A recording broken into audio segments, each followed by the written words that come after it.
Hello learners, welcome to Lifting Laws. This is Puneet Kapoor and again we are doing भारतीय साक्ष्य अधिनियम। पिछले lecture में हमने देखा कि हमारा भारतीय साक्ष्य अधिनियम बना कैसे कैसे कैसे डिफरेंट पुराने हमारे जो लॉ थे रिलेटिंग टू एविडेंस उनको हमने इकट्ठा किया, एक लॉ बनाया। कैसे कैसे जो पुराने लॉज थे उनको हमने अमेंड किया और एक लॉ बनाया। हमने देखा एविडेंस का मतलब क्या होता है, एविडेंस में क्या क्या चीज़ें आती हैं। फिर हमने देखा कि जो एविडेंस होते हैं कितनी तरह के हो सकते हैं, ठीक है। Oral evidence, documentary evidence, electronic evidence और रियल एविडेंस। उसके बाद हमने देखा कि जो हमारा एविडेंस एक्ट है उसमें क्या क्या चीज़ें हम पढ़ने वाले हैं, प्रिजम्पशंस देखने वाले हैं, एग्जामिनेशंस देखने वाले हैं, उसमें हम एविडेंसेस के बारे में देखने वाले हैं, ओरल, डॉक्यूमेंट्री। और फिर हमने देखा कि जो हमारा एविडेंस लॉ है, इट इज़ एविडेंस लॉ जो हमारा है, it is a procedural law. लेकिन इसमें थोड़ा सा पार्ट जो एस्टॉपल का है वो इसमें बन जाता है थोड़ा सा सब्सटेंटिव पार्ट। बाकी हमने देखा इट टॉक्स अबाउट प्रोसीजर, तो इट इज प्रोसीजरल लॉ। आज हम पढ़ेंगे कुछ ऐसे कार्डिनल प्रिंसिपल्स, कुछ ऐसी फिलॉसफीज जो एविडेंस लॉ को गवर्न करती है। जब एविडेंस एक्ट हमारा चलता है तो कौन कौन सी ऐसी चीजें हैं जो गवर्न करती है हमारे एविडेंस लॉ को, क्या क्या बेसिक प्रिंसिपल्स हैं, रूट्स क्या हैं एविडेंस की, क्या क्या कोर्ट देखता है जब कोर्ट में एविडेंस आता है, कौन से बेसिक रूल्स फॉलो करता है, ठीक है। तो हमारे पास जो कार्डिनल फिलॉसफीज हैं ये दी गई थी विगमोर और फिप्सन के द्वारा, ठीक है। विगमोर और फिप्सन जो हमारे फिलोसोफर्स हैं, उन्होंने 3 फिलॉसफीज बताई थी एविडेंस के बारे में जो कि हर जगह चलती है। तो जो पहली है दैट इज जो फर्स्ट है that is best evidence rule. अब देखो बेस्ट एविडेंस रूल, अब बेस्ट एविडेंस रूल का मतलब हुआ कि हम जो है एविडेंस को देखेंगे as quantitative, quantitative slash comparative. Quantitative और कंपैरेटिव दो चीजें हमारे पास है। अब हमें डिसाइड करना है कि हम क्या करेंगे। फॉर एग्जाम्पल 500 लोगों ने विटनेस किया है एक मर्डर को, 500 लोग थे, उन्होंने देखा कि एक जगह पर मर्डर हो रहा है। तो यहां पर हमारे पास क्वांटिटी तो बहुत हाई है, ठीक है, लेकिन हम उसमें से एक पार्ट ले सकते हैं थोड़ा सा निकाल कर, और जो बेस्ट उन 500 लोगों में से जिन्होंने सबसे क्लियरली विजिबल देखा होगा, सबसे अच्छे से देखा होगा, सबसे अच्छे से एक्सप्लेन कर रहे होंगे, बिल्कुल पास में होंगे, हम उतने से लोगों को निकाल के ले सकते हैं, ठीक है। तो बेस्ट अवेलेबल एविडेंस देखना होता है कोर्ट को कि जितने एविडेंसेस में से बेस्ट अवेलेबल एविडेंस हमारे पास क्या है, बेस्ट अवेलेबल एविडेंस, ठीक है। तो evidence must be weighed, not counted. हमें ये नहीं देखना कि 500 लोग क्या बात कर रहे हैं, हमें देखना है जो 5 लोग बात कर रहे हैं वो काम की बात कर रहे हैं कि नहीं। क्योंकि 500 में से 450 हो सकता है कुछ भी बात कर रहे हो, लेकिन जो 50 हैं वो ही जो बात कर रहे हैं वो ही मेन एविडेंस से रिलेटेड है।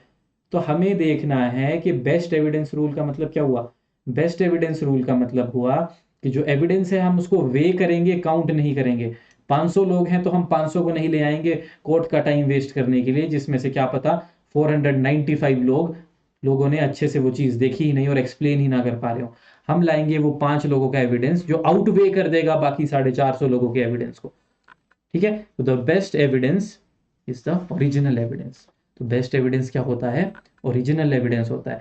अब बेस्ट एविडेंस रूल हम कहाँ लगाते हैं, बेस्ट एविडेंस रूल लगाते कहाँ पर है हम।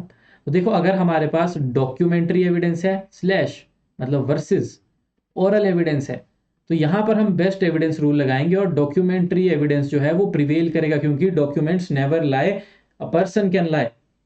डॉक्यूमेंट और ओरल में बेस्ट एविडेंस रूल लगेगा, documentary are the documents are the best evidence. उसके बाद लगेगा direct evidence versus hearsay evidence. Direct evidence मतलब जिसने देखा वो आकर बता रहा है, हियर से मतलब जिसने देखा उसने किसी और को बताया। फॉर एग्जाम्पल मैंने देखा, मैंने आपको बताया, और आपने जाके कोर्ट में गवाही दी कि मैंने ऐसा सुना था कि ऐसा ऐसा हुआ है, तो वो हो गया हियर से एविडेंस। लेकिन अगर मैं डायरेक्ट कोर्ट में जाके बता दूं कि मैंने देखा अपनी आंखों से ऐसा होते हुए, तो वो डायरेक्ट एविडेंस हुआ। तो यहां पर बेस्ट एविडेंस कौन सा होगा, common sense, direct evidence, direct evidence हो जाएगा बेस्ट एविडेंस। लास्टली हमारे पास आता है primary evidence versus secondary evidence, ठीक है। तो प्राइमरी और सेकेंडरी होता है डॉक्यूमेंट्स में। प्राइमरी मतलब ओरिजिनल कॉपीज हम दिखा रहे हैं, सेकेंडरी मतलब हम उसकी डुप्लीकेट कॉपीज दिखा रहे हैं, सेकेंडरी एविडेंस उसका पेश कर रहे हैं अगर हम ओरिजिनल नहीं कर पा रहे, या फिर कहीं पे हमारे पास किसी चीज का डॉक्यूमेंट नहीं मिल रहा है, वहां पर हम उसका ओरल एविडेंस पेश कर रहे हैं। तो प्राइमरी वर्सेस जब हम डॉक्यूमेंट्री का टेस्ट देखेंगे, इसमें भी प्राइमरी प्रिवेल करेगा और वो बन जाएगा बेस्ट एविडेंस। ठीक है, तो बेस्ट एविडेंस रूल जहां पर हम देखेंगे कि प्रोवाइडेड चीजों में से बेस्ट एविडेंस क्या है हमारे पास। ठीक है, तो बेस्ट एविडेंस रूल हुआ ये। अब इसका और एक और चीज का डिफरेंस होता है, हमने पढ़ लिया ना बेस्ट एविडेंस रूल, मतलब best evidence rule document versus oral, तो document is best. Primary versus secondary, तो प्राइमरी इज बेस्ट। और उसके बाद डायरेक्ट वर्सेस हियर से, तो डायरेक्ट इज बेस्ट। तो हम देखते हैं कि इनमें से बेस्ट एविडेंस कौन सा है। Second is best rule of evidence. Best rule of evidence मतलब हमारे पास एविडेंस एक्ट में जितने भी रूल्स हैं, इनमें से सबसे बेस्ट रूल कौन सा होगा। तो best rule of evidence is no rule of evidence, ऐसा कोई रूल नहीं है भाई। ठीक है, बेस्ट रूल ऑफ एविडेंस कोई चीज नहीं है, best rule of evidence is no rule of evidence, ऐसा बोला था जॉन ने। तो जॉन ने कहा था best rule of evidence is no rule of evidence. जब हमारे पास बहुत सारे रूल्स हैं, हम उसमें से कोई एक रूल को नहीं कह सकते कि ये तो बेस्ट रूल है। हम एविडेंस को कह सकते हैं कि this is best evidence, this is not best evidence, पर हम किसी रूल को नहीं कह सकते कि ये रूल अच्छा है, ये रूल अच्छा नहीं है, ये एविडेंस का ज्यादा अच्छा रूल है, हम ये लगाते हैं, वो थोड़ा कम अच्छा है, इसको लगाते हैं। ठीक है, तो ये हमेशा ध्यान रखना है इन दोनों चीजों में। ठीक है, तो best rule of evidence should be no rule of evidence, but complete discretion can't be given to जजेस, giving him tools and tell him when to use and when not to use the tools. हमने जजेस को tools दे दिए हैं और बताया कब इन्हें यूज करना है, कब यूज नहीं करना है। तो बेस्ट रूल कोई नहीं है, जजेस के ऊपर डिपेंड है कि आपको कैसे कैसे यूज करना है। अब आते हैं सेकंड पे, रेलिवेंसी एंड एडमिसिबिलिटी। ठीक है, अब आते हैं हम रेलिवेंसी एंड एडमिसिबिलिटी। अब जो चीज रेलेवेंट होती है, देखो अब बात आती है रेलेवेंट की। रेलेवेंट, ठीक है, अब अगर कोई चीज रेलेवेंट है ना, तो रेलेवेंसी हमें हेल्प करती है किसी चीज को प्रूव या डिसप्रूव करने में। प्रूव हम किसी चीज को कर सकते हैं, डिसप्रूव। ठीक है, तो रेलेवेंसी का कॉन्सेप्ट हम क्यों लाए, why, to save the time of the court, to save time of the court. क्यों, क्योंकि जो चीज रेलेवेंट होगी हम वही कोर्ट में पेश कर सकते हैं, उसके अलावा हम हर कुछ भी नहीं ला सकते कोर्ट में। अभी हम जब एविडेंस एक्ट या फिर साक्ष्य अधिनियम को आगे बढ़ेंगे तो हम देखेंगे उसमें लिखा गया है कि जो चीजें हम इस एक्ट में इन सेक्शंस के बीच में रेलेवेंट कर रहे हैं वही आप कोर्ट में ला सकते हो, और कोई रेलेवेंट चीज और किसी चीज को हम रेलेवेंट मानेंगे ही नहीं। तो only relevant things can be put up in court and only they can be made admissible. Relevant चीजों को ही हम एडमिसिबल कर सकते हैं। तो हम क्यों लाए, to save the time of the court and to remove unnecessary junk from the court. Unnecessary की जो चीजें हैं हम उसको कोर्ट से हटा सके कि भाई ये चीजें नहीं है काम की, ये हमें कोर्ट में लाने की जरूरत ही नहीं है। अब अगर ए ने बी को शूट किया और उसका हो गया मर्डर, ए ने बी को शूट करके उसका मर्डर कर दिया, तो ये चीज रेलेवेंट थोड़ा नहीं होगी कि बी ने उस दिन कौन से कलर की शर्ट पहनी थी और वो बी के लिए अनलकी शर्ट थी, बी ने ब्रेकफास्ट में क्या खाया था। जो बी है, जो बी पर्सन है, उसने कौन से कलर के शूज पहने थे। जिसका मर्डर हुआ है वो उस दिन घर से 2 मिनट लेट चला था। जिसका मर्डर हुआ है वो घर में किसी के अपनी वाइफ के साथ लड़ाई कर कर आया था। ये सब रेलेवेंट तो नहीं है जब ए ने उसको शूट किया है वो गन से। रेलेवेंट ये चीजें तो होंगी नहीं कि क्या पहना था, क्यों पहना था उस दिन, कौन सा गाना सुनते हुए चल रहा था। ये तो सब कुछ अननेसेसरी हो जाएगा। तो कोर्ट ने हमारे पास, हमारे एविडेंस एक्ट ने ऐसे रूल्स बना दिए कि जो चीज रेलेवेंट है वही हम एडमिसिबल कर सकते हैं। ठीक है, तो एडमिसिबिलिटी का आप देखो मतलब क्या होता है, making an evidence a part of proceeding. Admissibility का मतलब देखो रेलेवेंट हुआ, हम कोर्ट में पेश कर सकते हैं। अगर वो चीज एडमिसिबल कर ली कोर्ट ने तो court will make it a part of proceeding.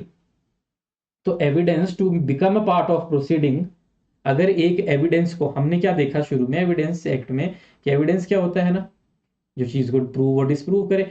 तो एक एविडेंस जो हमारे पास है वो पार्ट ऑफ प्रोसीडिंग, प्रोसीडिंग का पार्ट तभी बनता है जब वो एडमिसिबल होता है, और एडमिसिबल वो तभी होता है जब वो रेलेवेंट होता है। ठीक है, अब रेलेवेंसीज भी हमारे पास दो तरीके की हो सकती है। रेलेवेंसी भी हमारे पास दो तरीके की हो सकती है, लॉजिकल रेलेवेंसी या लीगल रेलेवेंसी। ठीक है, लॉजिकल हुई जो डिक्शनरी मीनिंग है हमारा किसी चीज को प्रूव करने या डिसप्रूव करने के लिए, लेकिन जो हमारा एविडेंस एक्ट है ये सिर्फ अलाउ करता है लीगल रेलेवेंसी, क्योंकि इसने कहा है सिर्फ इतने सेक्शन से इतने सेक्शन के बीच जो चीज़ें रेलेवेंट हमने लिखी हैं उनको हम कोर्ट में ला सकते हैं, उनको एडमिसिबल कर सकते हैं, और अगर एडमिसिबल हो गई वो चीज़ तो वो पार्ट ऑफ प्रोसीडिंग बन जाएगा, तभी वो एविडेंस बनेगा, तभी उससे कुछ प्रूव और डिसप्रूव होगा। तो देखो चेन कहाँ से शुरू हुई, एक एविडेंस अगर रेलेवेंट है तभी वो एडमिसिबल है, एडमिसिबल है तभी वो पार्ट ऑफ प्रोसीडिंग बन रहा है, पार्ट ऑफ प्रोसीडिंग बन रहा है तभी हम उससे किसी चीज को प्रूव या डिसप्रूव कर सकते हैं। तो हमारे एविडेंस एक्ट का मेन पर्पस तो प्रूविंग या डिसप्रूविंग ही था, वो हम कब कर सकते हैं, रेलेवेंसी, एडमिसिबिलिटी और पार्ट ऑफ प्रोसीडिंग जब वो बन जाए। ठीक है, इजी पीजी, दूसरा प्रिंसिपल समझ आ गया, रेलेवेंसी और एडमिसिबिलिटी से डील करता है।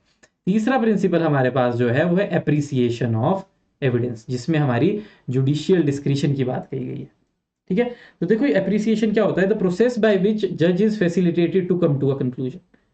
ठीक है, यहां पर है जज के पास जो एक एविडेंस आया, जज उसको अप्रिशिएट कैसे कर रहा है, उसमें डिस्क्रिशन लगा के क्या सोच रहा है उसके बारे में, जिससे वो एक कंक्लूजन पे पहुंच सके, weather a matter is proved और इज नॉट प्रूव, कि कोई चीज प्रूव्ड हो रही है या नहीं हो रही है। तो जब कोर्ट अपना दिमाग लगाती है तो उस चीज को हम कहते हैं एप्रिसिएशन ऑफ एविडेंस, जो कोर्ट को हमने टूल्स दिए हैं। तो वो टूल्स क्या है एप्रिसिएशन ऑफ एविडेंस के, टूल है हमारे पास एग्जामिनेशन जो हम करते हैं, एग्जामिनेशन, री एग्जामिनेशन वगैरह। ठीक है, तो ये होता है ये। तो हम इसमें देखेंगे टूल्स में, देखो एग्जामिनेशन हो सकती है, वहां से हम कोरोबोरेशन कर सकते हैं, कॉन्ट्राडिक्शंस कर सकते हैं। तो ये सारी चीज़ें जो होती हैं ये हेल्प करती है हमें एक कंक्लूजन तक पहुंचने के लिए। जुडिशियल डिस्क्रिशन बहुत इंपॉर्टेंट पार्ट प्ले करती है, और बताया गया है कि जजेस को आर्बिट्रेरीली डिस्क्रिशन यूज नहीं करनी चाहिए, they have to be vigilant enough, common sense principles उनको यूज करने चाहिए।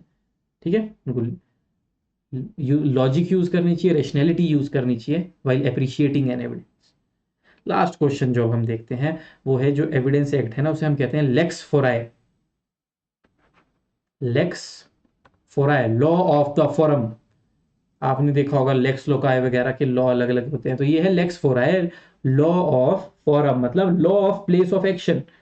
तो it is the place where the trial takes place, जहां ट्रायल हो रहा है उस जगह का लॉ है, मतलब कोर्ट के अंदर जो प्रोसीडिंग चल रही है वहां का लॉ है। लॉ ऑफ फॉरम, जहां पर एविडेंस अप्लाई हो रहा है उस जगह का लॉ है, जहां ट्रायल चल रहा है, ट्रायल चल रहा है किस फॉरम में, उस जगह का ये लॉ है। ठीक है, तो लेक्स फोराए है एविडेंस एक्ट। तो बाकी हम देखेंगे नेक्स्ट क्लास में। आज हमने देखे 3 कार्डिनल प्रिंसिपल्स। आई होप आपको ये सब समझ आ गए हो। Thank you, bye bye, take care, have a nice day.